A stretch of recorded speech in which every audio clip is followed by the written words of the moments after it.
Olá, amigos, boa noite. Vamos hoje começar mais um estudo do livro dos Espíritos. Todos autorizam a nossa gravação de hoje? Sim. Sim, Sim. Sim.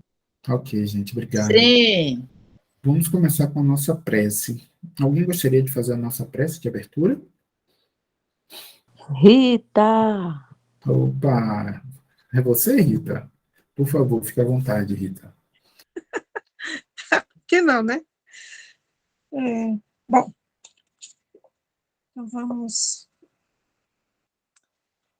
levar o nosso pensamento, primeiramente, em gratidão por esse momento, essa oportunidade da gente aprender, estudar, se estudar, e pedindo, como pedintes que nós somos, pedindo a Deus, a Jesus, que nos inspire através dos bons espíritos, dos nossos protetores espirituais, e que as lições que nós estamos recebendo aqui hoje possam ficar gravadas na nossa mente, mas principalmente que nos instigue o nosso íntimo para que a gente pratique, não fique só na teoria. Então, te pedimos assim, Senhor, confiantes na Tua presença amiga, te pedimos a permissão para iniciar o estudo dessa noite do Livro dos Espíritos, te dizendo sempre, graças a Deus, ser conosco, hoje, agora e sempre. Que assim seja. Que assim seja. Muito obrigado, minha irmã. Olá, Tiago. Boa noite. Seja bem-vindo, meu irmão. Olá, tudo bem, amigo? E aí? Tudo ótimo. Hoje, dando continuidade, e na verdade início, né? Nós começamos semana passada, mas o início do estudo nesse semestre começa com o estudo de hoje. Hoje o Tiago vai nos ajudar a entender um pouco mais sobre o capítulo 9, Lei de Liberdade. E, obviamente, que o estudo aqui vai ser compartilhado, qualquer um de vocês pode, a qualquer momento, né, compartilhar suas ideias, dúvidas.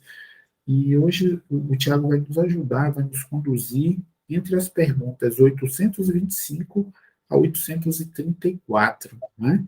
Vai falar um pouco de liberdade natural, escravidão e liberdade de pensar. Tiago, seja bem-vindo mais uma vez.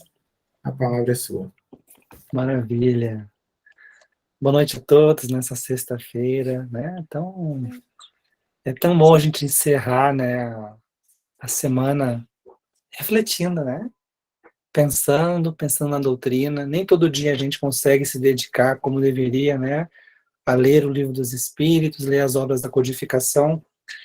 E eu lembro que um irmão querido, Carlos Campetti, dizia: se todos nós dedicássemos 15 minutinhos do nosso dia para ler doutrina espírita, a gente cada vez mais aprofundaria e melhor qualificaria a nossa existência na inspiração, né, dos espíritos e de Jesus. Mas é difícil manter, né, essa coordenação.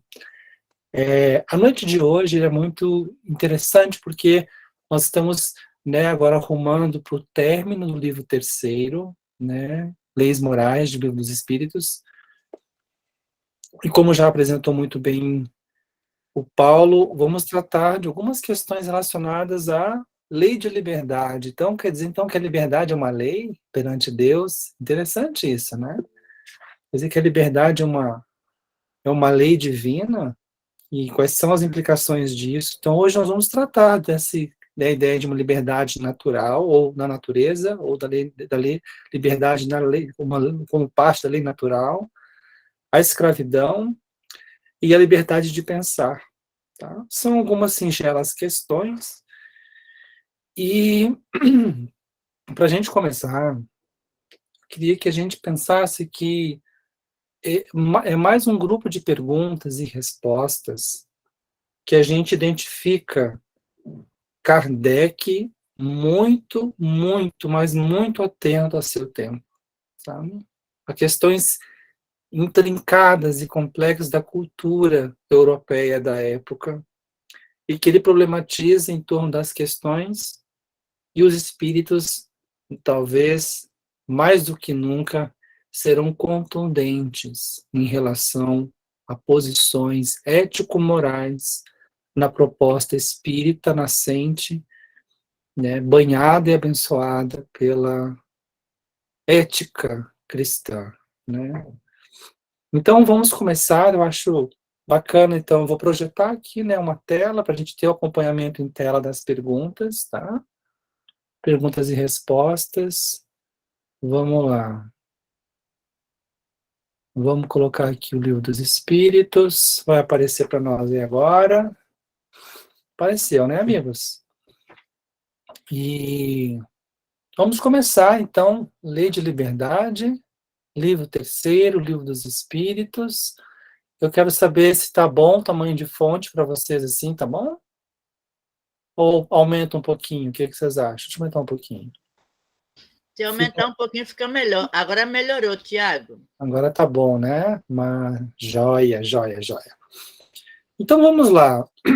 Primeira pergunta de Kardec, iniciando essa lei, que é a lei de liberdade, ele coloca assim: haverá, questão 825, haverá no mundo posições em que o homem possa jactar-se ou vangloriar-se de gozar de absoluta liberdade?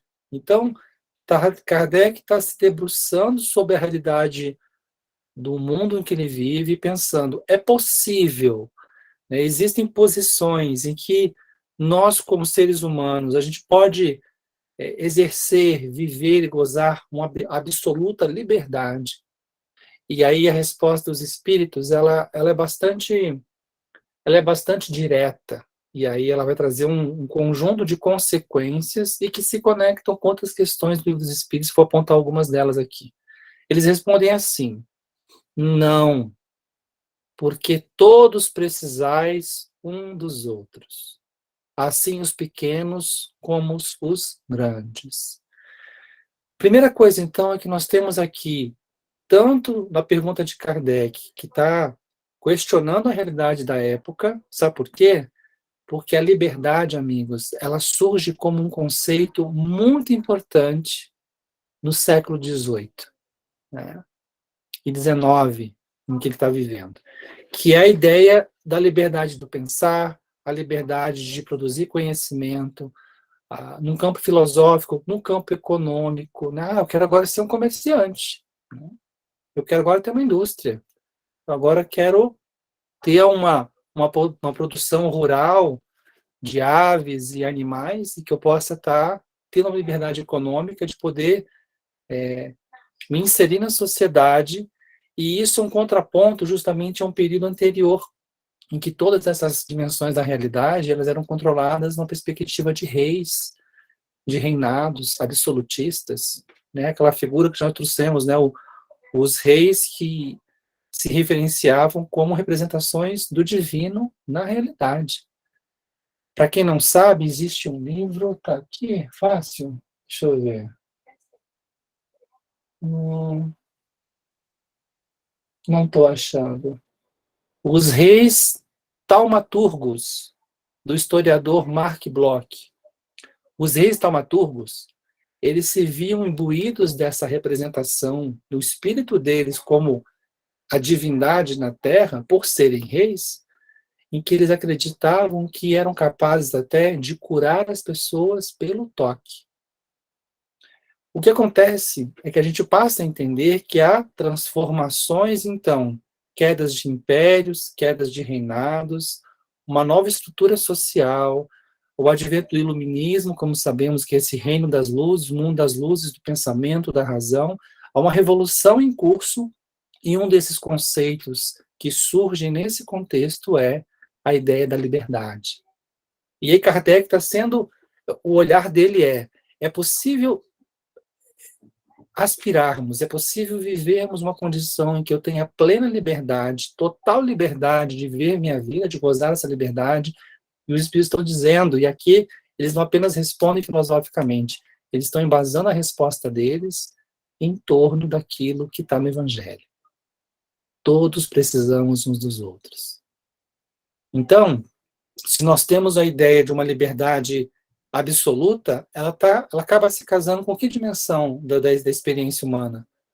Do egoísmo, que é uma dessas chagas que os espíritos trazem, que são problemáticas para a condição humana, para as relações humanas. Então, do lado você tem o egoísmo, e o contraponto é o altruísmo, que é a ideia de sempre estar pensando na preocupação com o outro. E nada mais do que o evangelho, né, em relação a essa perspectiva de que nós construímos a nossa história conjuntamente. Eu partilho da minha vida contigo, eu construo a minha relação com você e de você comigo, comunitariamente. E isso é uma condição inegociável. E aqui eles estão dizendo, é inegociável pensarmos alguém que queira viver com absoluta liberdade. Muito bem. O que a gente precisa lembrar é que aquilo que a antropologia, sociologia e, em especial, a psicologia nos traz, em diversas de suas escolas, é que nós somos seres que se constituem, isto é, na linguagem espírita, nós somos espíritos que, quando reencarnamos, para nos desenvolvermos, nós precisamos uns dos outros. Nós somos seres sociais. Então, para que eu possa me desenvolver, nós não podemos estar apartados, isso é, isolados, atomizados. É necessário que a gente esteja sempre em circulação e em contato uns com os outros. Porque não foi isso que Jesus fez quando ele voltou, né? O missianato dele, dos 30 aos 33 anos, e sem dúvida das incontáveis experiências que ele teve de relação anteriores a esse período, mas o que é documentado é, ele começa no festim de bodas, e ele começa o processo dele, da grande missão dele, a ideia é sempre do encontro. Eu vou encontro ao outro, eu vou buscar o outro. Isso é uma dimensão de que nós precisamos uns dos outros para exercermos a nossa vida e vivemos a nossa vida. Por isso, a liberdade ela não pode ser absoluta. A gente precisa se referenciar aqui, para vocês perceberem como essas questões estão interconectadas. Estamos na 825. Olha como essa ideia de que nós precisamos uns dos outros já apareceu em questões anteriores. Eu vou aqui na questão, quer ver? 818. Vamos voltar aqui. 818. Olha que interessante, apenas como uma referência. De onde provém a inferioridade moral da mulher em certos países? Aí vem do predomínio injusto e cruel que sobre ela assume o homem. E aí vem dizer, é resultado das instituições sociais e do abuso da força sobre a fraqueza. Aqui é um contraponto que não é assim que nós temos que nos relacionar. A ideia de uma igualdade entre homens e mulheres envolve justamente a ruptura de um conceito em que o homem é melhor que a mulher. E aqui é o quê? A ideia de que nós precisamos uns dos outros. Questão 813. Olha que interessante. 813. Há pessoas que, por sua culpa, caem na miséria. Nenhuma responsabilidade caberá disso à sociedade? Aquela discussão é apenas um mérito individual? A pessoa vai sozinha desenvolver isso? Ou uma questão de que ela está inserida num contexto em que também a sociedade tem responsabilidade? Essa é a pergunta de Kardec. Olha o que responde os espíritos. Já dissemos que a sociedade é muitas vezes a principal culpada de semelhante coisa. Olha, que constrói-se uma ideia de que é uma corresponsabilidade da sociedade no desenvolvimento do indivíduo. A ideia, novamente, de nós precisamos uns dos outros. Vejo que as sementes da ideia de uma solidariedade ou de uma instância de fraternidade entre nós, constante, atuante, oxigenada por valores do Evangelho, é uma sementeira em relação à construção do que nós desejamos como sociedade. E para a gente encerrar, a 685. Olha que interessante. Olha só o que eles falam aqui. Vocês vão vão perceber como as coisas estão muito bem interconectadas. 685A. Mas que há de fazer o velho, o indivíduo na velhice, que precisa trabalhar para viver e não pode? Olha só. Questões previdenciárias, amigos. Aposentadorias. Kardec já pergunta algo dessa natureza e fala, olha, como é que essa pessoa que está idosa e não pode, e precisa trabalhar e não tem condição, como vai se garantir um direito a ela a existência? Aí fala, o forte deve trabalhar para o fraco. Não tendo este família, a sociedade deve fazer as vezes desta. Olha só, gente, percebam como há um princípio norteador do que é as relações. E se nós pegarmos, por exemplo, as legislações mais atuais, mais contemporâneas em relação a certos direitos, Estatuto do Idoso, Estatuto da Juventude, Estatuto da Criança e do Adolescente, eles colocam as corresponsabilidades, sociedade, família e indivíduo, no cuidado e recíproco. Então, o que nós estamos vendo é que, na verdade, lei de liberdade, ela jamais poderá ser exercida no sentido em que alguém possa dizer, eu vou fazer o que eu quiser, não importa o que aconteça. Isso inviabiliza a vida social. E o custo que isso tem, muitas vezes, familiares, relacionais, são muito complicados. Oi, Rita. Diga, minha querida. Oi, boa noite. Eu estava aqui lembrando, até peguei aqui o Evangelho, porque tem uma parte no capítulo 17 que fala do dever, né? Aí ele fala assim, do dever moral. Aí ele pergunta assim, onde esse dever termina? Como determinar com precisão esse dever? Onde ele começa e onde termina? Aí ele fala assim, o dever começa precisamente no ponto em que ameaçais a felicidade ou o repouso de vosso próximo, e termina no limite em que não quereis de ultrapassar a vossa felicidade e vosso repouso. Então, eu vejo aí como a lei de liberdade, né? Porque aonde a gente ultrapassa, a gente está interferindo na liberdade do outro.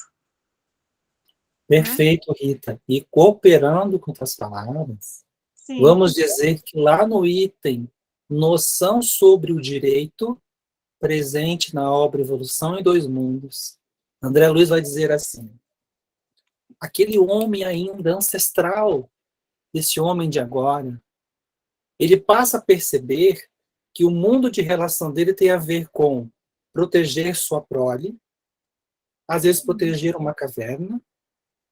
Então ele passa a desenvolver de forma muito primitiva a noção do direito, isso é, eu preciso respeitar o outro para que eu não seja agredido, e eu não agrido o outro para que ele também não reaja.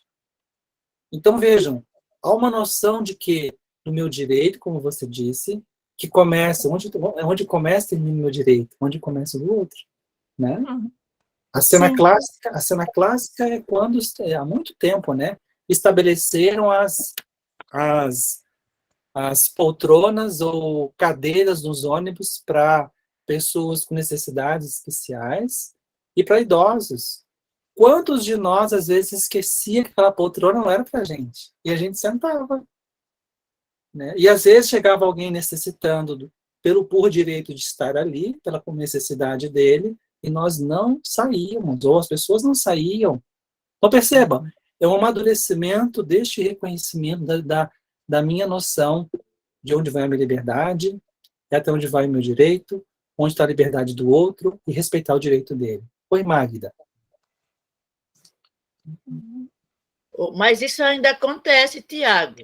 Eu sei. Ainda acontece quando você levanta para dar o lugar para um idoso ou então para uma grávida, existe pessoas que diz que você está se amostrando, que você só quer ser. Aí para mesmo, que coisa horrível uma coisa dessa. A gente está aprendendo ainda, Magda. Eu fico olhando para essas pessoas que eles estão muito distantes do aprendizado, da caridade.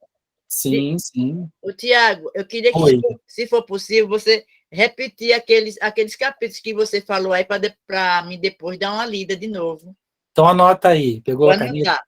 Anotou? Anota aí. Questão 813. 813. 818. 818. E a 685 e 600. Isso, 685. Uhum.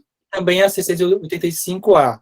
Existem muitas outras, né? Você descobrindo com seus estudos, o pessoal que está estudando com a gente, descobrir outras que se interconectam com essa noção de proteção mútua, de construção de uma identidade social, que a gente busca sempre a cooperação, uma perspectiva que sai de um individualismo para um campo mais coletivo, entende? De solidariedade, né?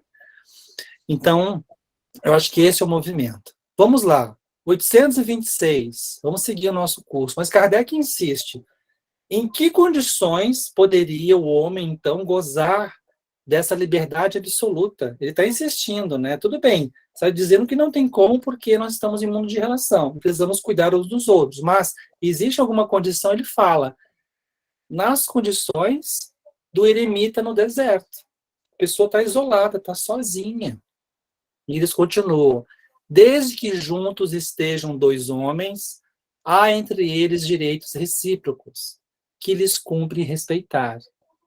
Não mais, portanto, qualquer deles goza de liberdade absoluta. Então, assim, não tem como.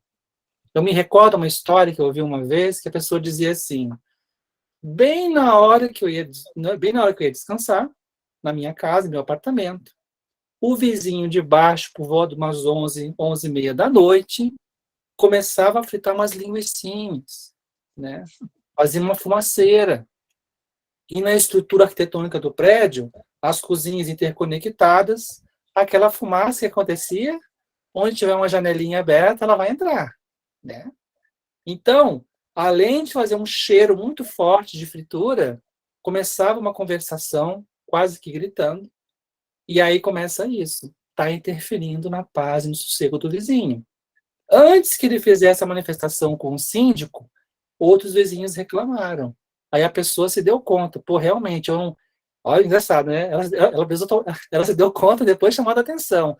Eu não posso ficar perto já da madrugada, fazendo barulho, né? E etc.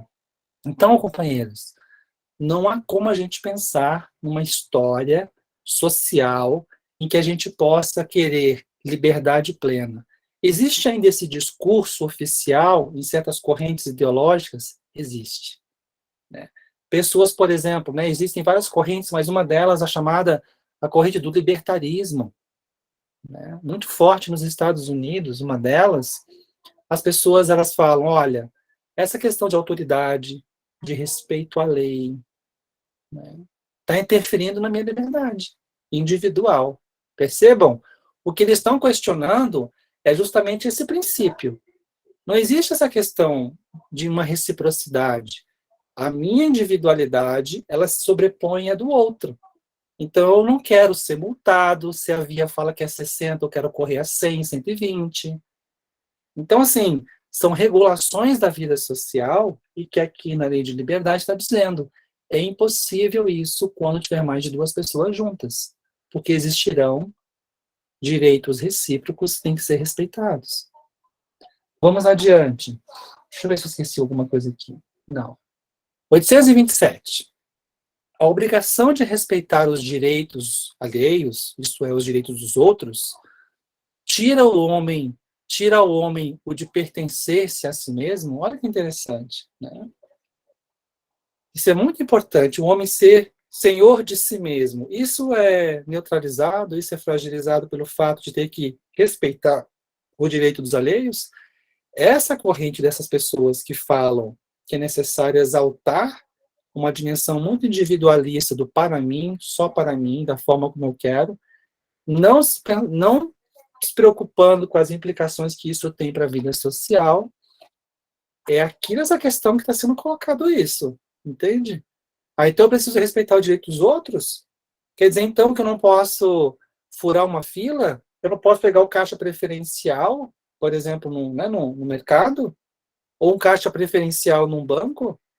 Ah, mas o meu direito está sendo violado. Percebam que a arquitetura do argumento ela é montada em torno do quê? Eu primeiro. Aí Kardec está dizendo, ter que respeitar os direitos dos outros vai tirar de mim o meu direito de ser senhor de mim ou pertencer a mim mesmo? E ele responde os espíritos, de modo algum, querido Kardec, né? Porquanto este é um direito que lhe vem da natureza. O que é ser uma pessoa senhor de si mesmo? O que vocês acham? O que significa isso, gente? Ser senhor de si mesmo ou pertencer-se a si mesmo? Você sabe o que isso significa? Vamos pensar juntos? E aí? Diga, Rita. Acredito que seja a liberdade de escolha, né? Livre-arbítrio. Sim, também. O que mais? Muito bem. O que mais? Porque A base é essa, querida. A base é essa. Senhor de si, né? Nós temos o direito de escolha, penso eu, né? Desde que essa escolha não interfira no direito do outro. Muito bem. Perfeito. O que mais, amigos? Mais alguma ideia? Olha que interessante. Olha que interessante. Olha que interessante. Vamos pensar aqui, olha só. Quando a gente pensa numa governança pessoal, né? Eu estou guiando minha vida, estou buscando os meus caminhos. A base é isso que a Rita trouxe. É uma capacidade de pensar, de decidir, de escolher, certo? E se desenvolver. Mas a gente sabe que isso está interconectado com o coletivo. Eu não faço isso sem as referências. A ideia da gente poder se desenvolver, ela implica uma ideia de reciprocidade, então, de direitos, de deveres, certo? Mas como a gente pode imaginar uma noção de que existe uma possibilidade de alguém não ser capaz de desenvolver-se por conta dos direitos dos outros? E se os direitos forem ilegais? E se os direitos dos outros forem imorais? E se alguém disser assim, o fato de você ser de uma casta, ou de ser de um certo grupo, legalmente estabelece que os seus direitos não são iguais a esse grupo superior. E isso existe. Diga, Rita. Esse direito que você fala aí tem muito a ver, quer dizer, estou pensando aqui comigo, né, com a questão da maturidade do senso moral, né, porque enquanto a gente não atinge isso, é que nem as leis, né, a gente sabe que, nós sabemos, mas tem leis, porque se a gente tivesse essa maturidade do senso moral, não precisava ter lei escrita. A nossa consciência mesmo determinava aquilo. Sim. Né? E tudo isso que a gente, quando fala de liberdade, é que nem você está falando aí, né? Isso vem da maturidade do senso moral, não é? Sim. O moral tem a ver com a nossa relação conosco, entende? Mas, no sentido da coletividade, é uma dimensão que nós chamamos de ética. Se aproximam esses conceitos, mas a minha ética pública como servidor público, a minha ética como enfermeira, a minha ética como advogado, entende? A minha ética perante certos temas. Qual é a ética em torno da construção de certos direitos sociais? Né? As famílias pobres precisam receber benefícios do governo para que não passem fome. Então, você vai construindo uma ideia de garantir direitos, entende? E muito bem pontuado pela Rita, aqui nós estamos discutindo a noção de uma liberdade. O fato de ter que respeitar o direito dos outros, isso pode constranger a minha liberdade de pertencer a mim mesmo? E ao eles dizerem que não, de modo algum, está dizendo, olha, você pode sim se desenvolver respeitando o direito alheio.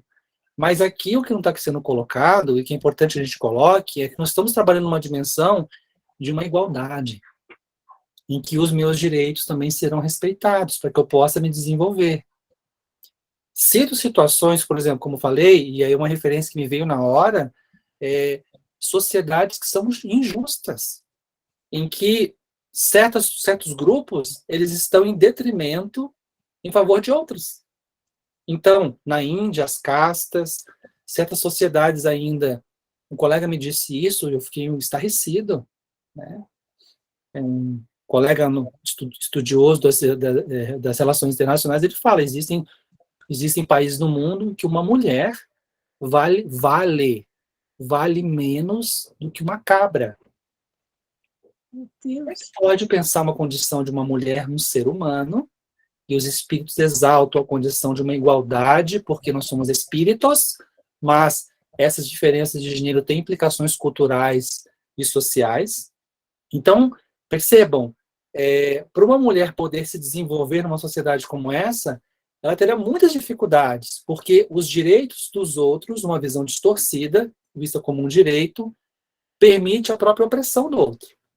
Aqui nós estamos discutindo uma dimensão de uma equidade na possibilidade de eu, Magda, Paulo, Rita, Tamires e tantos outros nos governarem, temos os nossos direitos, em especial o direito à liberdade, para que a gente possa se desenvolver.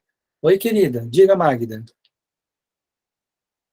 Tiago, como eu conheci esses dias aqui, tem uma pessoa aqui no Vale do Amanhecer que ela é, vamos dizer assim, uma palavra mais suave.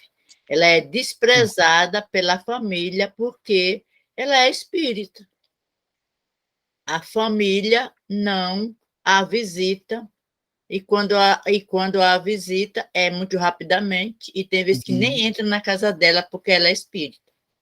E uns dias atrás aí, uma conhecida aqui nossa, ela deu a entender a mim que ela queria assim, me obrigar a seguir a religião que ela segue, que ela é evangélica. Sim. Só pelo fato de a minha irmã ser também evangélica, mas não é da igreja dela, e eu vou algumas vezes, quando a minha irmã me convida, a assistir um culto. Não sou obrigada a frequentar, a mudar a minha religião. Mas na cabeça dela, eu tinha que ser evangélica. Isso aí eu tive que sair, vamos dizer assim, pela uma estratégia, assim, como se diz, pela janelinha, para não haver muito atrito entre mim e ela por causa disso. E eu notei que ela ficou uns dias magoada comigo por causa disso. Porque eu falei para ela o seguinte: eu tenho o direito de escolher a minha religião. Eu não sou obrigada a ir para uma religião por causa de outro. Eu não sou obrigada a isso. Perfeito.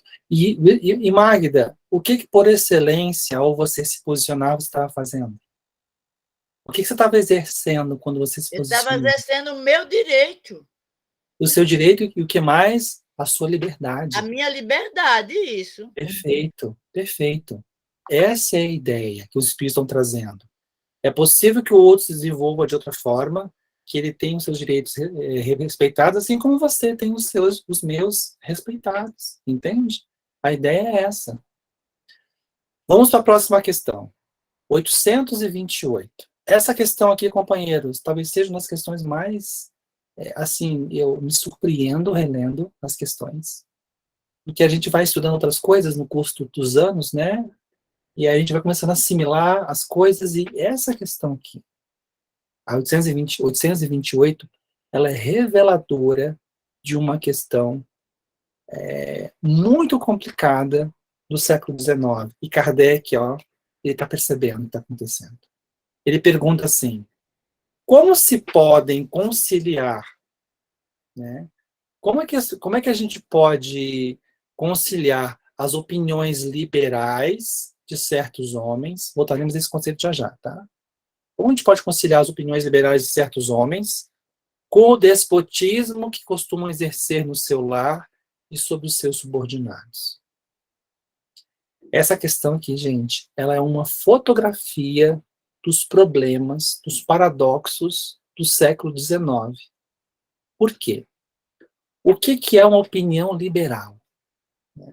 Nós não vamos entrar aqui em detalhes sobre o que é uma filosofia liberal, mas vocês vão entender da seguinte maneira, e tem a ver com esse capítulo.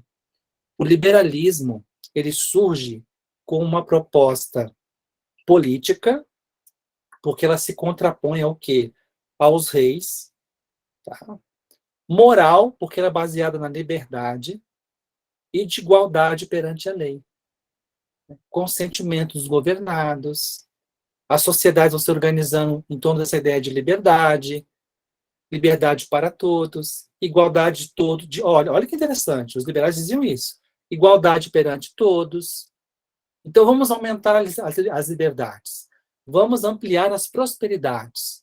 Vamos lutar que as classes de comerciantes, que a classe dos chamados burgueses, trabalham com negócios, possam aumentar, e vamos começar a questionar esse lugar de reis e nobres que detêm poder econômico há muito tempo, mas que é uma origem de uma riqueza que não foram eles que produziram. Essa é uma questão importante. Então, o liberalismo, ele surge como um contraste com esse mundo anterior, absolutista, de reinos, de reis, e propõe a ideia de ampliação de liberdades para todos, em tese, de igualdade de todos perante a lei, em tese, entende? E é sobre esse núcleo de pensamento, de pensadores, que Kardec está dizendo, olha, eu já passo a palavra, tá, gente? Eu sei, alguém pediu aí, eu até não vi quem era, mas eu vou, já passo. Está dizendo, olha, tem certos homens que esposam essas ideias, que são revolucionários para seu tempo, só que, ao mesmo tempo, são pessoas que são tiranos. Eles são déspotas dentro de casa, com as suas companheiras, com as suas parceiras, com seus filhos, e com seus subordinados, isto é, aqueles que trabalham para eles. Como é que a gente concilia essas duas coisas? Esse é um grande contraste do mundo em transição no século XIX. Como é possível alguém dizer que esposa essas ideias de liberdade, prosperidade e igualdade e não aplicá-las de fato? Alguém levantou a mão, por favor, pode falar. Foi eu sem querer, Thiago, pode seguir. Ah, sem querer? E aí, por que é um paradoxo, amigos? E aí é dolorido a gente falar sobre isso, que teve como essa história, a história brasileira. Quando essas pessoas falavam, os liberais, falavam sobre liberdade e igualdade, eles não incluíam aqui os escravos. Eles não estão aqui incluindo as comunidades originárias, indígenas das Américas, aborígenes, eles não estão incluindo essas pessoas. E isso é um problema, porque se todos somos, em tese, vamos nos tornar iguais perante a lei, se todos nós vamos nos tornar livres para cooperar, nos integrarmos socialmente, por que excluir certas pessoas? Pois não, Tamires? Você está falando, Ti, faz a gente pensar na dificuldade que nós temos, né, no planeta que a gente vive hoje, né, um planeta de provas e expiações, um planeta ainda de seres tão imperfeitos como nós somos, é difícil a gente pensar em igualdade absoluta, né? Não existe igualdade absoluta no nosso mundo. E não existe igualdade absoluta nem na questão espiritual, de evolução espiritual individual, né? O crescimento do espírito, mas também não há igualdade absoluta no mundo material, né? Não tem como eu comparar a minha perspectiva, a minha igualdade, o meu grau de liberdade, né, a minha consciência, a minha condição social, não tem como eu comparar isso com uma pessoa que mora, vamos botar num país vizinho aqui, né, a gente não precisa nem muito longe, no estado vizinho, vamos mais próximo, uma pessoa que mora no interior do Nordeste, por exemplo, né, a gente não precisa ir longe. É difícil a gente falar em igualdade absoluta, é difícil a gente manter esse discurso de igualdade absoluta, sendo que somos pessoas com necessidades completamente diferentes, com perspectivas completamente diferentes. Eu entendo que a gente trazer essa igualdade de maneira muito restrita, ela muito mais machuca do que ajuda, sabe? Porque bota todo, assim como eu vejo, né? Mas você bota todo mundo numa pseudo-condição que não é real. Né? Como que eu vou cobrar, por exemplo, um exemplo dos meus avós, o conhecimento de mundo que eu tive, né, que eu tenho agora. Como é que eu vou cobrar de uma pessoa que às vezes nasceu numa condição de vulnerabilidade muito absurda, né, assim, passando as maiores dificuldades, que ela consiga a mesma coisa que eu tenho hoje? É doloroso a gente colocar todo mundo nessa situação, né? Chega a ser desrespeitoso, mas fere a liberdade alheia do que realmente ajuda. E a gente tem que observar isso, né, nas nossas relações do dia a dia. Perfeito, querida. Existe uma dimensão de coerência que Emmanuel, na obra Caminho, Verdade e Vida, está aqui do meu ladinho, Caminho, Verdade e Vida, o primeiro livro daquela coleção evangélica, ele fala na introdução do livro, ele fala assim, né, que nós que conhecemos Jesus, né, nós que de alguma forma estabelecemos a nossa vida em torno desses princípios, ele diz assim, né, nós por tantas vezes no curso da história, nós exaltamos Jesus, nós muitas vezes estabelecemos, né, a nossa conduta muito bonita dentro do templo, para que quando a gente sai para as ruas, a gente retorna para as nossas famílias, a gente parece que esquece disso, né? E ele diz, por tantas vezes adorá-lo no templo e menoscabá-lo, desprezá-lo no mundo, a gente está aí repetindo encarnações. Na 828, então Kardec está questionando isso. Olha, esses homens estão nascendo com essas questões, surgem com essa proposta que de fato vamos responder aos espíritos, faz parte de uma compreensão da lei da vida, da lei natural, liberdade, igualdade, faz parte de um campo, de um horizonte a ser alcançado cada vez de forma mais refinada, mais aperfeiçoada. Mas parece que esses mesmos homens esposam essas ideias publicamente, escrevem tratados, livros, teses, mas não são capazes de exercer isso nos seus lares e com seus subordinados. Quantas não devem ter sido as situações em que Kardec presenciou esses problemas? E hoje ainda, nós espíritas, quanto de nós não temos dificuldades ainda, entende?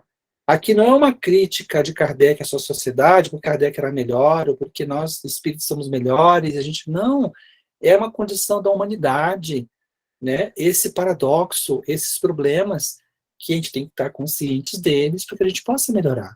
E aí responde os espíritos, esses homens de opinião, né, liberais, e que em casa e com seus subordinados agem de outra forma, eles têm a compreensão da lei natural. Olha que bacana. Mas contrabalançada pelo orgulho e pelo egoísmo. Quantas não devem ter sido as mulheres casadas com homens? Talvez nós, né? Todos nós, se vivemos lá, e que, pelas condições da cultura, no lugar onde a mulher, ou o subordinado no campo do trabalho, era infligida certas condições e que entrava em contraste. Olha, não faz sentido explorar essas ideias e não aplicá-las aqui. E aí continuam eles. Quando não representam calculadamente uma comédia, sustentando princípios liberais, isso é, pessoas que são falsas, são hipócritas, é da boca para fora. Quando não representam calculadamente uma comédia, sustentando princípios liberais, compreendem como as coisas devem ser, mas não as fazem assim. Esse é um drama humano, daquilo que é dito e daquilo que é experienciado, de fato vivido, né? E nós estamos falando de um campo relacional, de uns com os outros. 820, para vocês terem uma ideia, John Locke, né? O John Locke foi um grande filósofo inglês, um dos grandes ditos liberais. E aí, hoje se sabe que John Locke, ele era sócio de uma das grandes empresas que traficava negros. Entende? Por quê? Porque eles consideravam assim, olha, nós vamos pensar uma ideia de liberdade, de igualdade, de uma reformulação social em vários campos, mas essas pessoas não estão incluídas. Não faz sentido. 828A. Ti, é Oi. a questão das filosofias materialistas, né? Quaisquer que sejam elas, né? Para a gente pensar realmente onde que se encontram as nossas ideias, né? Em que poço que se encontram as nossas ideias nas filosofias materialistas, de maneira geral, né? Isso aí de maneira geral. A gente tem que... É difícil a gente manter discurso, mas é importante que a gente mantenha o discurso, né? Nas nossas ações, assim. Que a gente entenda que a gente precisa trabalhar para essa liberdade absoluta, que a gente só vai ter em um planeta melhor, né? Num mundo melhor, um mundo que dê acesso a todo mundo, mas que a gente realmente faça da nossa vivência, né? Isso daí. Sim, perfeito, perfeito. E acho que a gente tem que ter sempre a lembrança que a fonte na qual a gente bebe, sabe, pessoal? Eu sempre lembro disso, sabe? A fonte de referência, porque a gente pode se nutrir de exemplos, de possibilidades, é o Evangelho. Então, se a gente olhar a conduta de Jesus como o diferente, né, com o diverso, mesmo com aquele que o desacreditava, mesmo aquele que o desqualificava, você percebe um movimento de reconhecimento da alteridade, isso é, de reconhecimento do outro na sua singularidade. Então, quando ele narra a parábola do bom samaritano, ele está pegando um conteúdo explosivo da cultura da época, né? Infelizmente, nós não falamos muito sobre isso, até porque é delicado falar, mas assim, o campo da época do Cristo, a Palestina da época, era um momento muito, muito violento. A mensagem de paz de Jesus tem a ver, assim, amigos, vamos baixar as armas, né? O caldo de cultura era muito violento. Então, banditismo, né? O que nós conhecemos hoje como sociedade, dos problemas que a gente tem e que nos amedrontam, né? Imagina a época de Jesus, como não era difícil. Então, o chamamento dele não é apenas para um campo da moralidade individual, é um campo de um compromisso de uma nova ética relacional, em que a pacificidade, a solidariedade entram em campo, em substituição à agressividade, à violência, o egoísmo. Então, a parábola do bom samaritano, ele não está dizendo apenas, né, figuras que passam e não querem atender. Ele está pegando uma pessoa, que é o samaritano, que está na Judéia, e que se ele, em algum momento, né, isso não é tratado na parábola, né? Mas se ele for pego, peraí, essa pessoa da hospedaria, né? Pega, leva na hospedaria para ser tratado, né? Vocês lembram dessa passagem. E se a pessoa da hospedaria, peraí, esse aqui é o fulano, eu conheço ele. Você é samaritano? Qual é a chance dele ser identificado como ser o agressor? Entende? Por que eu estou falando isso? Porque o que Jesus está trazendo é justamente essa noção de que a gente consiga, mesmo diante de situações muito difíceis, sermos coerentes com o movimento de solidariedade e de apoio e de cuidado. O samaritano sabia disso. Olha, eu vou ajudar essa pessoa, mas eu estou num território que, se me pegarem e me acusarem, eu posso perder a minha vida. Então, está fazendo um gesto sacrificial de auxiliar alguém que não sabemos se ele é judeu, se ele é samaritano, se ele é galileu, nós não sabemos. Mas é o gesto de amparo, é o gesto em direção de ser coerente entre o que se pensa, o que se esposa e o que se aplica, o que se vivencia. Entende? Vamos para a 628A. E aí, eles falam assim, Kardec pergunta, ok, mas lhes serão em outra vida levados em conta os princípios que professaram neste mundo, isto é, essas novas ideias que esses homens estão apresentando, essas possibilidades novas que eles estão trazendo para pensarmos a sociedade, esses princípios, eles são levados em conta para outra vida, para essas almas? E aí responde os espíritos. Quanto mais inteligência tem o homem para compreender um princípio, tanto menos excusável é de eu não aplicar a si mesmo. Aqui é um chamado à consciência de todos nós. André Luiz diz isso. Se nós já lemos uma página espírita, já somos mais responsáveis perante a vida do que alguém que não leu essa página. Então é isso. Se você já conhece o princípio e não o aplica, a tua consciência vai chamar você a pensar sobre isso. Em verdade vos digo que o homem simples, porém sincero, está mais adiantado no caminho de Jesus, de Deus, olha só, de Deus, do que um que pretende parecer o que não é. Olha, gente, que coisa bonita. Olha que coisa especial. Né? Então, às vezes, a pessoa que está ali, que é um jardineiro, né, um lavrador, está ali no campo, mora com a sua família, uma casinha modesta, é um pequeno produtor rural, trabalha em uma pequena cooperativa, pega aqui um exemplo, né, aleatório. E está ali, uma vida singela, uma vida simples. Às vezes ele né? Sendo sincero, está mais adiantado Sué de alcançar a meta de, né, desenvolver a alma do que aquele que talvez tenha todas as possibilidades, toda a visibilidade social, todo um recurso material, toda uma capacidade intelectiva, porque estudou muito e tal. Só que ele não é a alma como esse que é simplório, esse que é simplório no sentido de ser menor. É uma pessoa simples, né? Com a sua cultura, né? Com a sua história.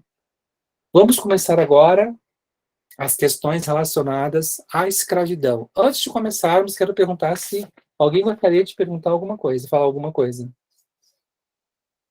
Podemos continuar, amigos?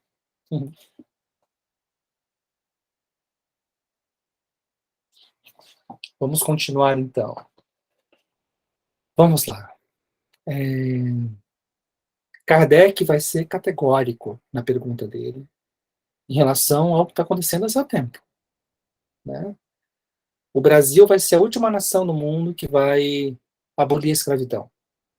Outras, anteriormente, estão nesse processo. Então, Kardec está vivenciando um processo de transição entre que passará-se a abolir a escravidão como forma de construir uma outra forma de relação de trabalho, assalariado, né, etc. Não entra aqui essas discussões comerciais, econômicas, acho isso importante, mas é a ideia de que, peraí, haverá homens que estejam por natureza, é da natureza desses seres, de alguns desses homens, né, serem destinados a serem propriedades de outros homens? O que Kardec está perguntando aqui, gente? Ele está pegando justamente a justificativa do que fizeram o processo de sequestro do povo da África, né, para trazer para as Américas. Apropriar-se da vida do outro, torná-lo um objeto mercantilizável, né? Um objeto que se torna uma propriedade de quem, agora eu vou comprar você me pertence agora. Ele está questionando justamente isso, essa ideia. Então, existem homens em que vão nascer e que, por sua condição, sua natureza, eles poderão ser propriedade de outras pessoas, de outros homens. Essa pergunta aqui inaugural, ela é incrível, do ponto de vista do alcance do que está querendo questionar. Aí ele responde os espíritos. É contrária à lei de Deus toda sujeição absoluta de um homem a outro homem. O que é uma sujeição? O que é uma sujeição absoluta, amigos? É você arrancar qualquer traço de liberdade do outro, do que ele vai dizer, do como ele vai viver, do que ele vai comer, né, onde ele vai habitar. Né? O mundo interior pertence a ele, né? Mas todo o resto está sob controle, é ditado, é organizado, porque esse indivíduo pertence agora a alguém que o comprou. É propriedade. E estão dizendo os espíritos, né? Traduzindo os espíritos, né, aqui. A escravidão, ela é contrária à lei de Deus, porque implica na sujeição absoluta de um homem a outro homem. A escravidão é um abuso da força. Desaparece com o progresso. Está acontecendo o progresso no século XIX.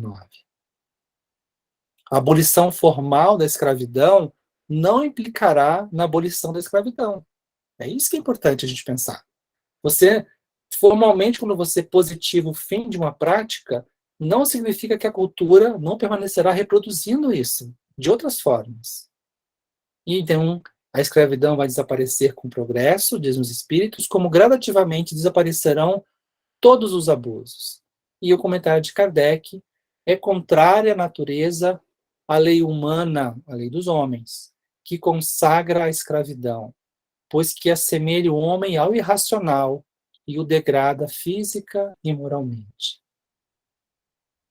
Percebam a importância dessa pergunta, a importância dessa resposta, num contexto em que o mundo fervilhava em torno ainda daqueles que acreditavam que, não, certas comunidades, certos indivíduos, certos povos, né, nos servirão. Quando a gente fala em escravidão, a gente tem muita dificuldade de imaginar que, na verdade, as pessoas foram sequestradas. É como se entrassem nas nossas casas agora e dissem, olha, a partir de agora, você que tem o cabelo um pouquinho liso e branco, eu vou te levar para um outro lugar. E lá você vai ser escravizado por mim. Não importa o que você fale, não importa o quanto você grite, não importa o quanto você esperneie, você agora pertence a mim. Porque alguém me vendeu para você. Alguém me vendeu você para mim. Então, nós estamos mostrando o quanto a proposta aqui da discussão de Kardec com os espíritos em torno do tema da escravidão, ele é não apenas revolucionário para sua época, porque os espíritos estão de forma contundente. Isso viola a lei divina. Tu não pode fazer isso contra a pessoa.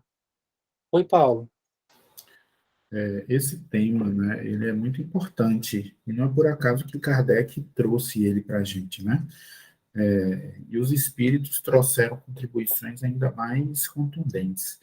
Eu quero narrar rapidamente aqui alguns fatos, né? Tem um livro muito interessante falando, o título do livro é Escravidão. Muito interessante e mostra, né, como isso se desenhou historicamente no nosso país, nas Américas de um modo geral. Uma coisa que me chamou bastante atenção, e obviamente que isso que eu vou falar não está apenas nesse livro, é que muito da escravidão que aconteceu, havia muita, mas muita contribuição dos povos locais. Ou seja, as tribos viviam brigando, né? E existiam aqueles, que isso a gente vê, infelizmente, até hoje, né? Fruto da nossa ganância, fruto do nosso egoísmo.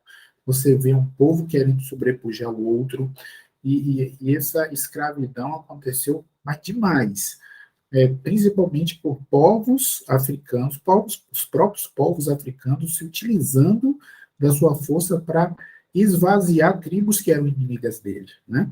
Então, se não houvesse essa contribuição, não haveria, obviamente, esse massacre, essa escravidão que a gente viu durante todo o período colonial.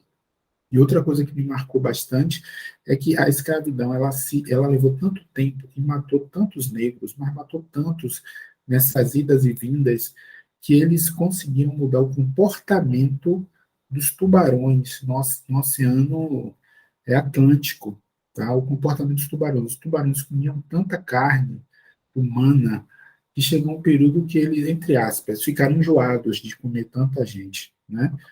Porque quando eles ficavam doentes, eles eram jogados ao mar, porque ninguém queria, naqueles navios negreiros, correr o risco de contaminação de toda uma tripulação, né? Então, foi uma fase extremamente negra, né, que nós vivenciamos. E a gente não vamos entrar nesse ponto, sabe? Mas os efeitos, entende? No curso da história, eles permanecem, né? A gente não tem tempo para falar sobre isso, né? Sim, permanece. Né? Muita coisa ainda permanece, sim. Né?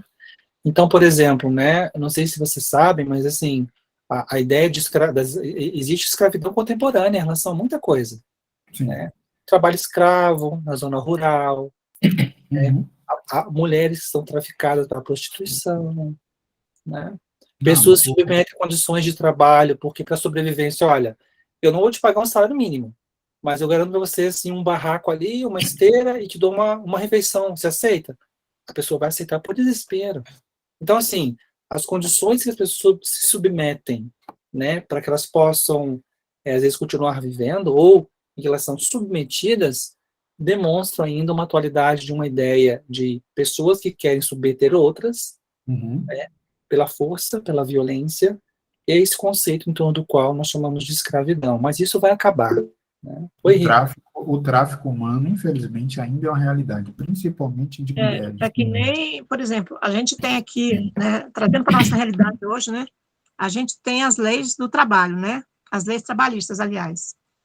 E a gente vê que muitos patrões, é uma forma de escravizar uma pessoa quando ele tem o direito de uma carteira assinada, e muitas vezes a pessoa, por medo de não ter um trabalho, acaba aceitando trabalhar sem direito nenhum. né? Então, esse é um tipo de escravidão que existe muito ainda no nosso país, a gente sabe disso, né? Isso é muito comum, né? Eu mesmo vejo isso aqui. Muito comum, Rita, muito comum mesmo, e é um desafio, sabe? É um desafio. A gente tem ainda muito a amadurecer, e não existe outro senão aperfeiçoar aquilo que a gente tem em termos de instituições, né? Porque existem instituições hoje que defendem, elas não têm uma capacidade de ação e de potencial, né? Por exemplo, chamados auditores do trabalho, né? Que vão em fazendas investigar, denunciar, estamos sabendo que tem pessoas aqui que estão trabalhando em condições análogas à escravidão. Então, se tivesse um contingente de mais pessoas, mais auditores, mais ampliada seria a rede de amparo e proteção a essas pessoas que estão tendo seus direitos violados. E perceba, ao citarmos isso aqui, conversando sobre isso, nós estamos falando sobre lei de liberdade, lei do trabalho, entende? Lei de progresso. Então, veja como as coisas elas vão se intrincando e tornam profundamente atual as discussões que Kardec e os espíritos estão trazendo aqui. Entende? Originariamente. Não está tão distante da nossa realidade, né, Tiago? Perfeito. Interessante que também, pensando por esse lado a lei do progresso, né, quando fala da liberdade, a gente lembra das questões da necessidade das reencarnações.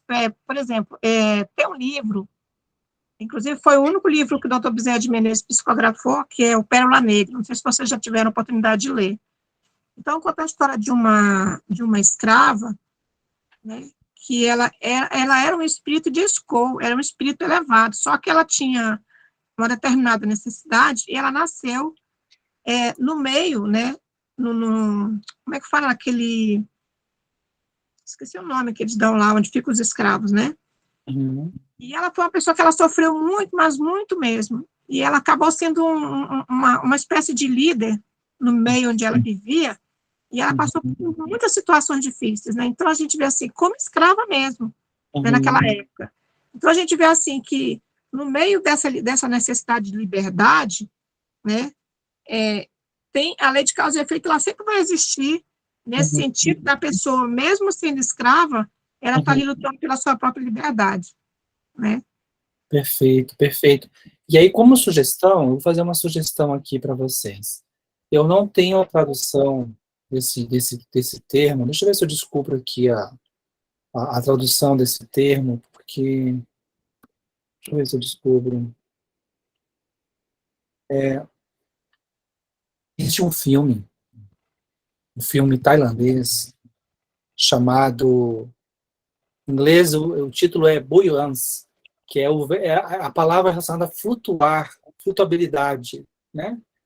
E esse filme, ele é muito bonito, é um filme, eu acho, vietnamita ou tailandês, não estou lembrado agora, que trata justamente de uma situação que hoje ela é muito complicada e acontece muito na região dos mares da Ásia, que é o chamado trabalho escravo nos mares. Então, o que acontece é assim, você tem uma vasta população muito pobre, necessitada de recursos para sobrevivência, e o filme relata o quê? Justamente uma história de um menino que larga a família, e ele vai, convencido que vai trabalhar, e tarará, e vai ser muito bom, e na verdade ele vai ser agenciado para se tornar um escravo. E o que é essa escravidão contemporânea nos mares asiáticos?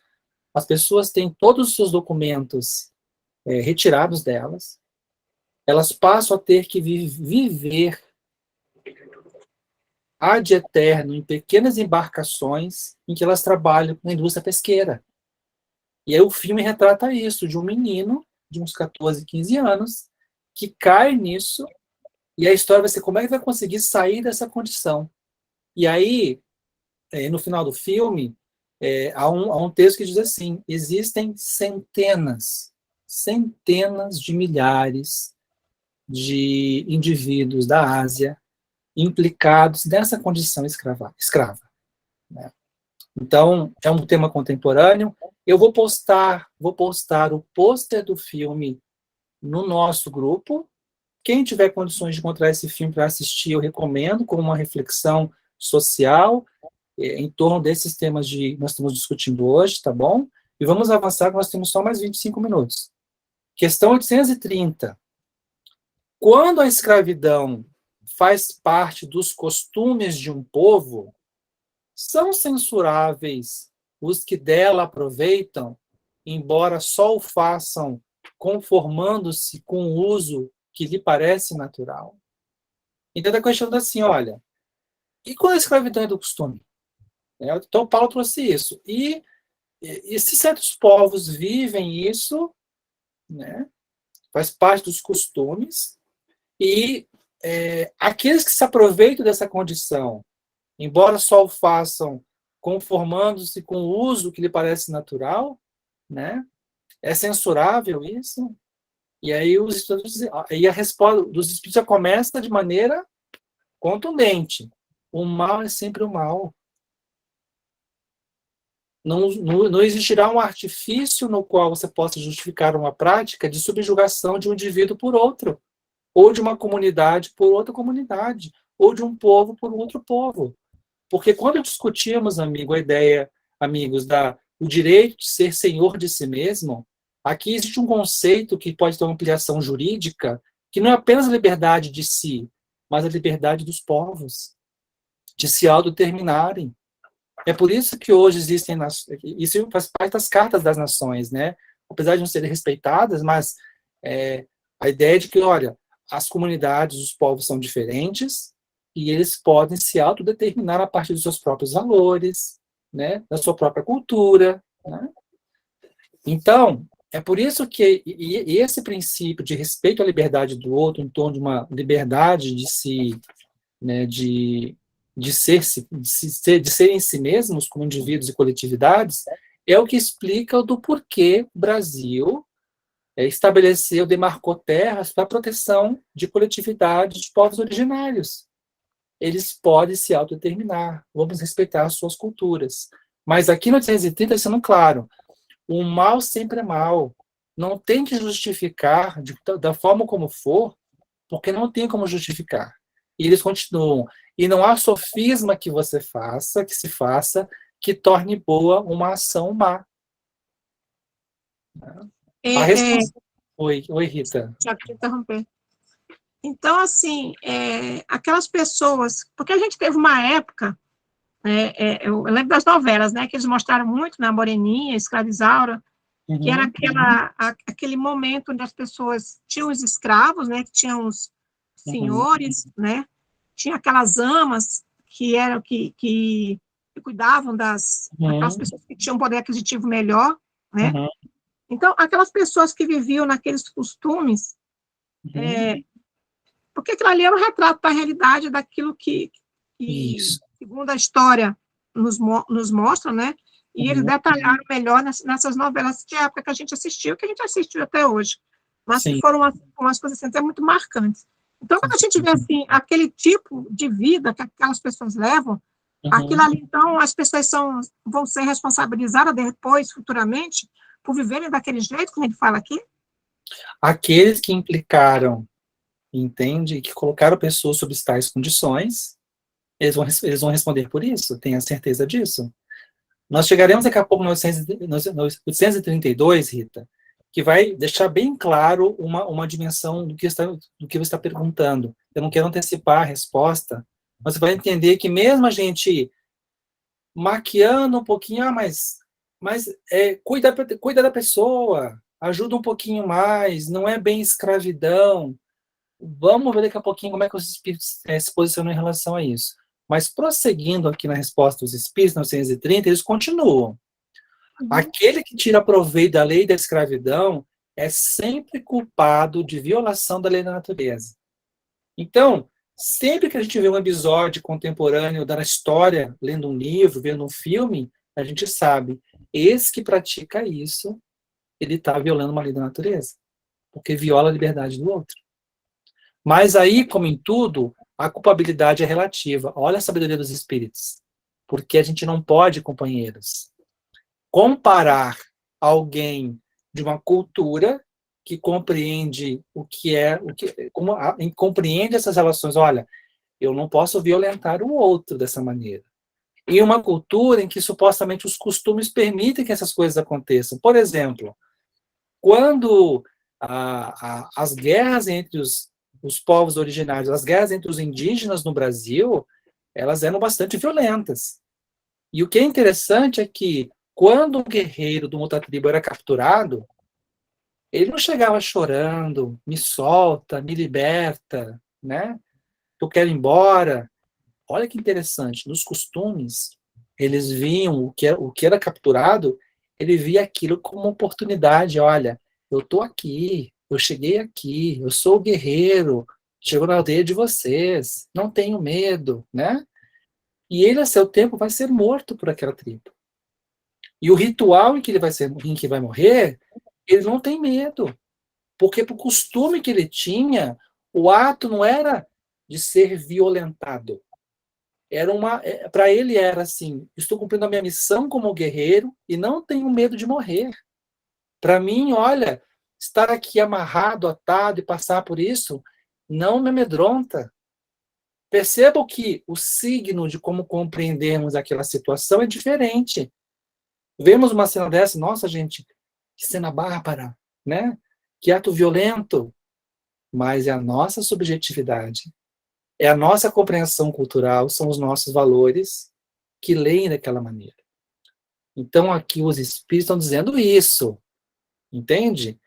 A culpabilidade de aplicar certas práticas, e no caso da escravidão entre, né, coletividades, a culpabilidade de indivíduos e do coletivo depende, porque a compreensão que eles têm daquilo é diversa. Continuam os espíritos. Tendo-se a escravidão introduzido nos costumes de certos povos, possível se tornou que, de boa fé, o homem se aproveitasse dela como de uma coisa que lhe parecia natural. Então, talvez, inicialmente, aqui eles estão fazendo até uma reflexão antropológica, que é um costume que, olha, eles entendiam como algo da prática. Entretanto, desde que mais desenvolvida, entende? E, sobretudo, esclarecida pelas luzes do cristianismo, aqui é um corte ideológico, aqui é um corte teológico, aqui é um corte cultural, aqui é um corte de valores, que é: se você agora já bebe e compreende a fonte cristã de como é a vida de relação com o outro, mediada por determinados valores, né, não tem como ser igual à sua corretora. A sua responsabilidade e culpabilidade vai ser maiores. Quanto mais desenvolvida e, sobretudo, esclarecida pelas luzes do cristianismo, sua razão lhe mostrou que o escravo era um seu igual perante a Deus, nenhuma desculpa mais ele tem. Perceba, gente, eles estão sendo categóricos aqui, e a gente não pode relativizar as coisas na nossa perspectiva de agora. Nós não podemos relativizar certas coisas, com riscos de quê? De violarmos a liberdade do outro, de vermos um episódio de violação de um direito, de casos em que acontecem as situações análogas à escravidão, e a gente, mas isso faz parte da vida. Não faz parte da vida num contexto em que nós já conhecemos Jesus. Jesus foi crucificado no meio de 2 ladrões. E com os 2 ele entreteve, né? A gente sabe, ele entreteve ali um diálogo com aquelas pessoas. Então, a gente precisa meditar com muito carinho nessas questões, para que a gente possa estar ali, né, destilando em nós reflexões, ensinamentos para nossa vida prática.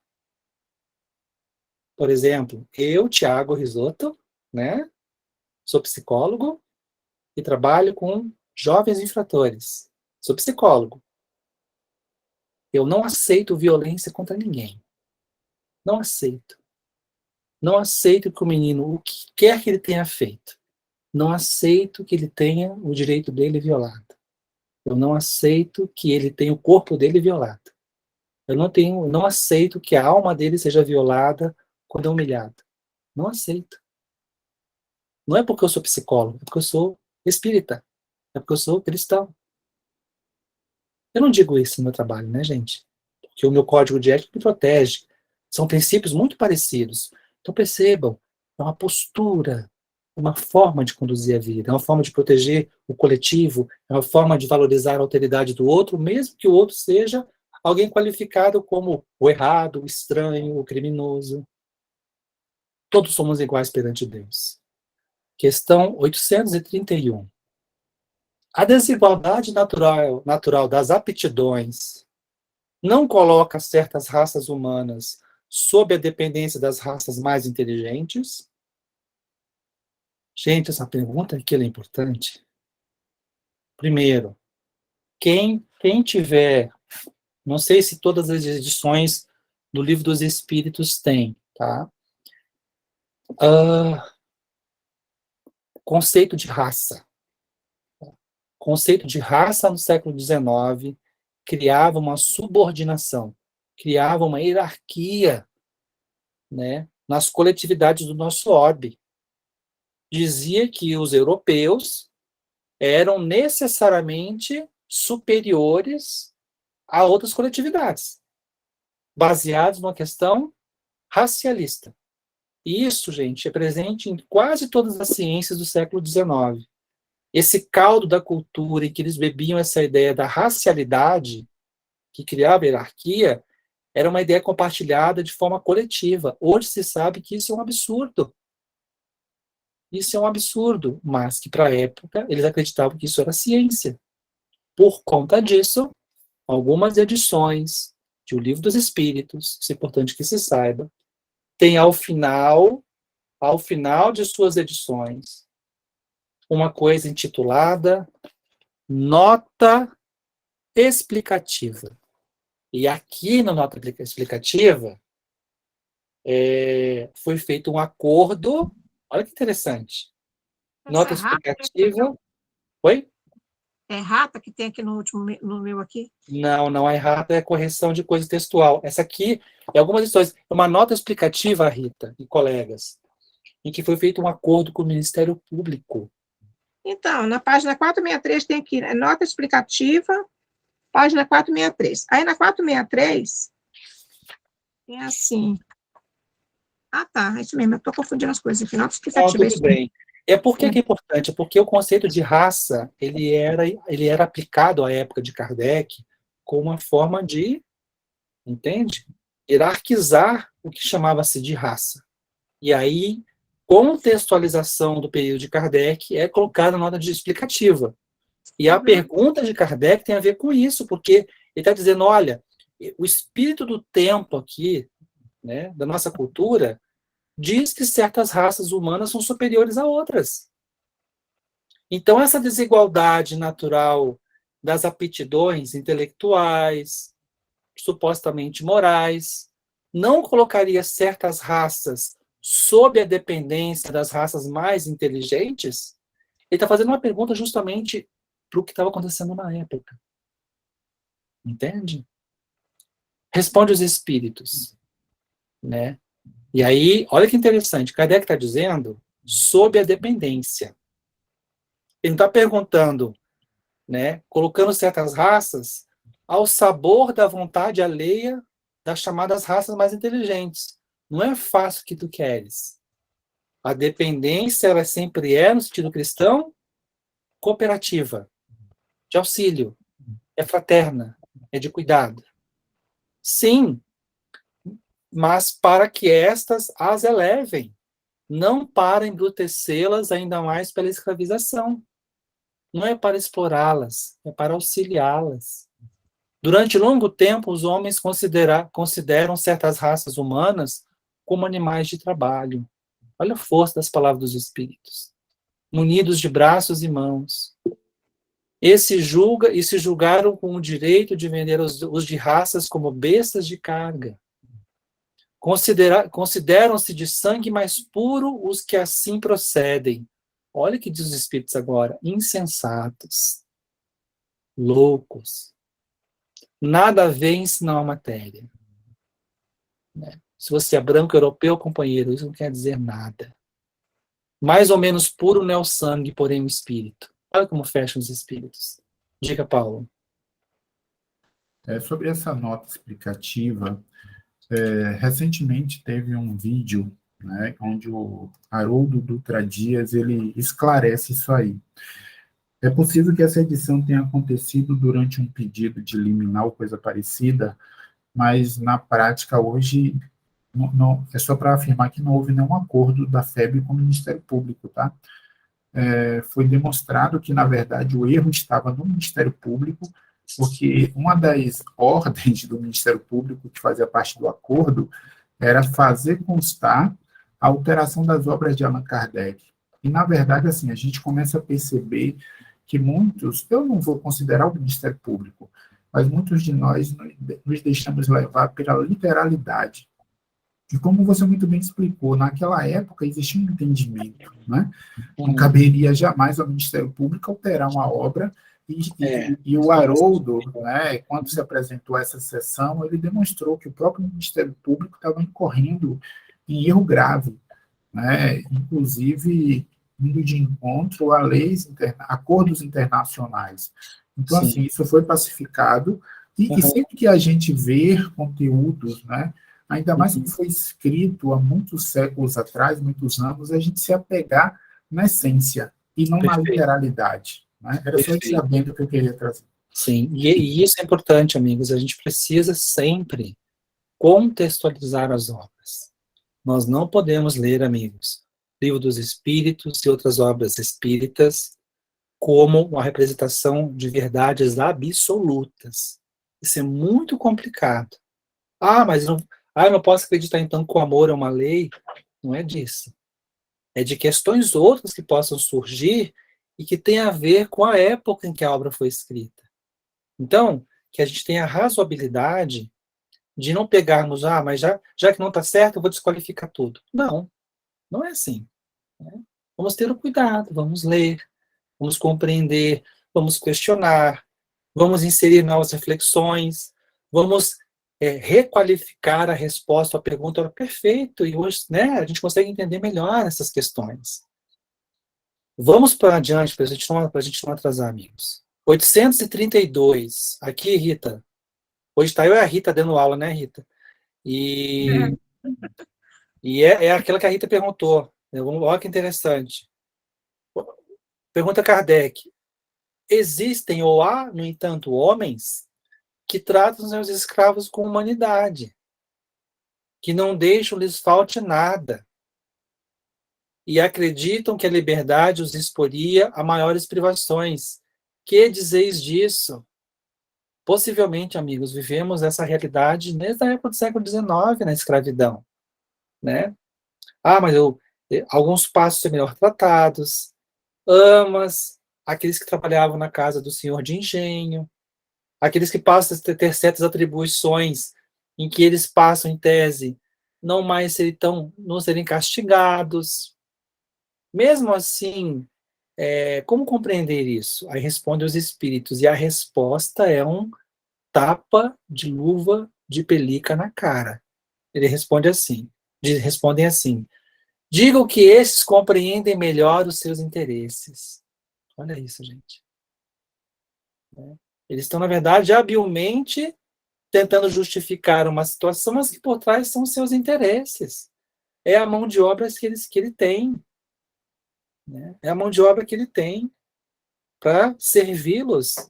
E continuam os espíritos. Igual cuidado dispensam aos seus bois e cavalos, para que obtenham bom preço no mercado. Olha como são fortes as palavras. Não são tão culpados como os que maltratam os escravos, mas nem por isso deixam de dispor deles como de uma mercadoria, privando-os do direito de pertencerem a si mesmos. 2 casos contemporâneos. Vocês lembram o caso daquela mulher? Né? Um pouquinho. Não sei se vocês lembram o caso recente de uma família, né? No Rio de Janeiro, contemporâneo caso. Né? A mulher ficou 72 anos vivendo sob condição de escrava. Uma empregada doméstica, mas que não recebia nada. O outro caso em Minas Gerais ou São Paulo, vocês viram? 50 anos. Ou a mulher chamada, né? Vocês viram esse podcast, né? A mulher da casa abandonada, apareceu no Fantástico e tal. A família escravizou um brasileiro nos Estados Unidos por muito tempo. E o que todas essas pessoas dizem? Não, não era escravidão. Elas eram da família. Ela era querida. Percebam, o artifício para justificar o uso da mão de obra de uma pessoa por 30, 50 e, no caso, 72 anos, um trabalho análogo à escravidão, era justificado. Não, ela não recebia porque era da família. Ela tinha tudo que ela precisava. Né? Sem contato com família fora, perda de laços relacionais com famílias fora. Familiar de algum desses casos, nós não sabemos onde ela estava, ela tinha desaparecido. Qual é o artifício? Não, mas nós cuidávamos. Ela tinha dignidade. Né? No caso de uma não, todo o salário dela estava sendo guardado para ela receber uma bolada no futuro. São argumentos desculpistas que escondem o quê? A perversidade de pessoas encarnadas hoje no Brasil e no mundo, que se versam de outras pessoas, as escravizando para benefício próprio. E os espíritos estão sendo categóricos, duros com essas pessoas. Então, temos muito a pensar. Vamos encerrar com as nossas duas últimas questões, para que a gente possa encerrar no nosso horário. Liberdade de pensar. Questão 833. Haverá no homem alguma coisa que escape a todo constrangimento e pelo qual ele goze de absoluta liberdade? Resumindo, alguma instância no Kardec em que é possível gozarmos de uma plena, absoluta liberdade, e responde os espíritos: no pensamento goza o homem de ilimitada liberdade, pois que não há como pôr-lhe peias, ou, em outras palavras, não há como colocar limites, obstáculos. Pode-se deter o voo. Então, amigos, a nossa mente, de fato, ela vai longe. Para vocês terem uma ideia, sabe-se que o fortalecimento, né, da cultura que permaneceu entre aqueles povos que foram, né, sequestrados da África e vieram para o Brasil, e às vezes a dispersão de povos ou misturados povos, esse senso de perda de identidade foi sendo reconstituído a partir da onde? Cânticos, práticas religiosas, a partilha diante da situação precária, o acolhimento mútuo, essa construção de uma nova identidade numa terra estranha, diante de condições avassaladoras, cruéis, implicadas em morte, em fome, em desespero. Há um traço de esperança nisso tudo, em que, por meio do pensamento, eles recuperaram pelo pensamento suas origens, onde moravam, o que comiam, né? Como eram as noites, e aí a referência literária, né? Noites épicas, de contato com o sagrado, tudo isso rompido, tudo isso rompido, mas reconectando-se pelo pensamento. O corpo escravizado, mas a mente conectada com a própria história, para que ela não se perdesse na noite escura do tormento da escravidão. 834 para encerrar. É responsável o homem pelo seu pensamento? É. Então a gente é responsável pelo que a gente pensa? Perante Deus é. Somente a Deus, sendo possível conhecê-lo, ele o condena ou absolve, segundo sua justiça. Que aqui é mais uma daquelas respostas em que os espíritos, eles estão dizendo que Deus condena ou absolve. É o entendimento de que Deus atua como um juiz. Isso não cabe na perspectiva espírita, tá? Aqui, amigos, é uma leitura, tem que ser feita de uma forma, de uma leitura figurada, metafórica. Isto é, a psique, a mente, ela está conectada com a vida, e a nossa liberdade de pensar traz também consequências para nós. Nós somos responsáveis pelo que nós pensamos. Entende? É nesse sentido. E nesse sentido estamos implicados o quê? Na lei de justiça, na lei de amor, né? Muito bem, faltou um minutinho. Rita, fala, querida. Essa questão de 632, né, quando fala aqui quando trata da questão da escravidão, né? Aham. Resumindo aqui, ele fala assim que nós somos julgados pelas intenções, né? Aham. O Sim. julgamento aqui é a intenção daquele que faz, Uhum. ele faz aqui da escravidão como se estivesse fazendo algo bom quando trata aqueles que estão lá dentro, mas que, na verdade, rola o interesse pessoal em primeiro lugar e o resto vem depois. Sim, sim. Muito Né? bem. Muito bem. Muito bem, querida. Isso aí. Paulo, é isso, amigo. Deu o nosso tempo. Valeu. Obrigado, Tiago. Obrigado a todos, né, que conseguiram participar. Alguém gostaria de trazer alguma dúvida, algum questionamento? Eu queria trazer só uma sugestão. Eu saí aqui, acabou a bateria, eu acabei de conectar.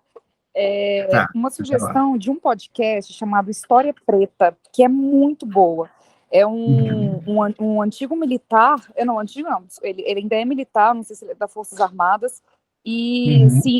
se identificou com a sua negritude, faz esse podcast. Ele é um historiador também, muito bom. Eu vou publicar aqui para vocês Legal. darem uma olhadinha. Vale a pena. Não é nada espírita, mas assim, fala da história negra de maneira, Uhum. com muita propriedade, assim, muito bacana mesmo. Que Muito bom. bom. Obrigado. Mais alguém? Queremos agradecer a todos, né? Boa noite. Oi, Adriana, pode falar. Oi. É só falar uma coisa rapidinho aqui, em relação aos filmes que falavam sobre tortura e escravidão. Um tempo atrás eu assisti um filme, infelizmente eu não lembro o nome, que falava sobre tráfico de mulheres, e uma mulher, ela buscava essas meninas num orfanato, dizendo que ia levar para trabalhar, e quando ela entregava para o tráfico, o que era pior, é baseado em fatos reais, isso aconteceu mesmo. É que Uhum. quando elas achavam que estavam finalizando o tempo delas e pagando a dívida, que elas se despediam na maior alegria das amigas, dizendo que ia voltar para casa, assim que elas saíam de lá, elas eram capturadas novamente e elas eram mortas para vender os órgãos para o tráfico de órgãos. Meu Deus do Então a céu. situação era bem pior, que além da escravidão sexual, ainda tinha o tráfico de órgãos. Que coisa terrível. Se eu lembrar o nome do filme depois, eu passo para vocês. Se eu Ótimo. achar o nome. Tá? Obrigado, Adriana, pela contribuição. Infelizmente, isso é a realidade, né? E a gente, na medida do possível, temos que buscar combater de toda forma. Sim. Gostaria de convidar alguém para fazer a nossa prece. Quem gostaria?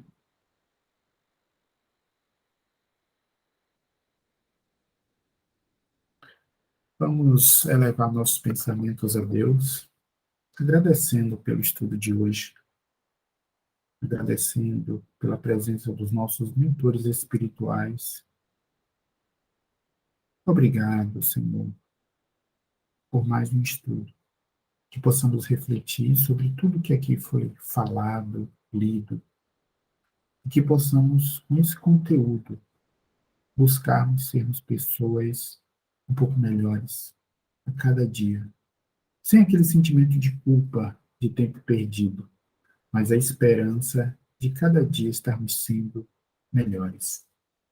Que Deus abençoe a cada um de nós, que ilumine os nossos familiares, que possamos ter uma noite de sono reparador, num final de semana que possa ressignificar o nosso comportamento através de bons pensamentos, boas leituras e boas ações. Que a paz do Mestre Jesus se faça presente em nossas vidas, hoje, agora e para todos sempre. Que assim seja, Senhor.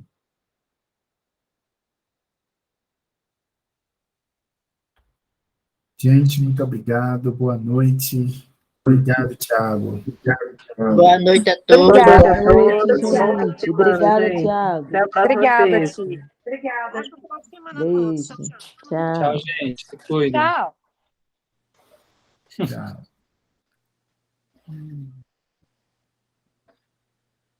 Tchau, minha gente. Um bom final de semana para todos. Tchau, querida. Valeu. Te cuida. Valeu. Tchau. Tchau.